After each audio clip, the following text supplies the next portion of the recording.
A short while ago, I spoke to Paul Watson, the head of Sea Shepherd, on board his organization's mothership in the Southern Ocean, and he told me that despite the latest incident, the group are not about to surrender. The Japanese are getting increasingly more violent and more aggressive.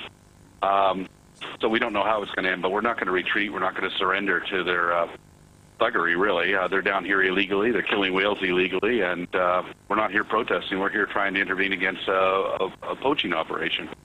Now, there are reports of injuries, of course, and however reprehensible you feel the Japanese actions may be, aren't you putting your own people's lives at risk?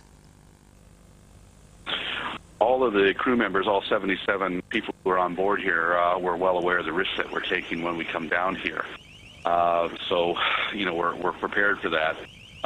The loss of the Ady Gil, that's cost us about $2 million, but again, that's not worth as much to us as the whales are.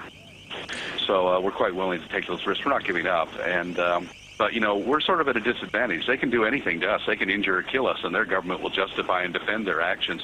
We have to do what we do, making sure we don't hurt them and that we don't break the law, knowing that whatever we do, our governments are going to condemn us for it. Now, with both vessels sailing at close quarters, don't the captains of both ships have a responsibility to stay out of each other's way? The Ady Gil was not moving through the water when it was hit. It was sitting motionless in the water. The ShonanMaru attacked it, and Captain Bethune was just able to get the engines going and was headed in reverse to avoid it when they hit him.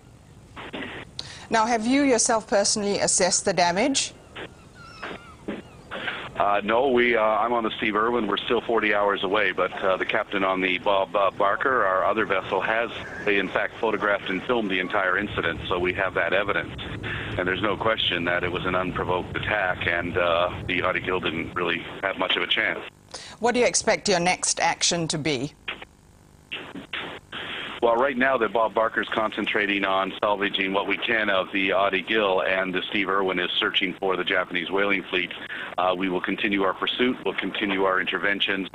Our objective is to save as many whales as possible, to cut into their kill quota as much as we can, and to make sure they don't make a profit for the fourth year in a row. Thank you very much for joining us, Paul Watson.